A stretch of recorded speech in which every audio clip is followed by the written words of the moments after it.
మాజీ ప్రధాని వాజ్పేయి శత జయంతి సందర్భంగా ఢిల్లీలోని సదైవ్ అటల్ వద్ద ప్రముఖులు నివాళులర్పించారు. రాష్ట్రపతి ద్రౌపది ముర్ము, ఉపరాష్ట్రపతి జగదీప్ ధన్కర్, ప్రధాని నరేంద్ర మోదీ, మాజీ రాష్ట్రపతి రామ్నాథ్ కోవింద్, లోక్సభ స్పీకర్ ఓం బిర్లా, కేంద్ర మంత్రులు Amit Shah, JP Nadda, AP CM Chandrababu, పలువురు ఎంపీలు వాజ్పేయికి అంజలి ఘటించారు. पावन दिवस राष्ट्र नेता, राजनेता, पूर्व प्रधानमंत्री, भारत रत्न श्री अटल बिहारी वाजपेयी जी की जन्म जयंती వాజ్పేయి దూరదృష్టి వల్లే మన దేశం ప్రపంచ దేశాలతో పోటీ పడుతుందన్నారు AP CM Chandrababu.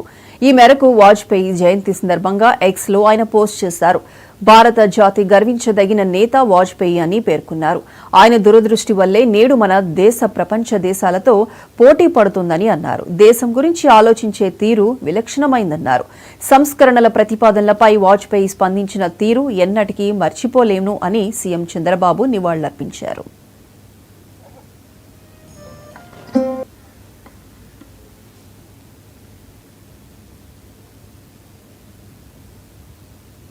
Right TV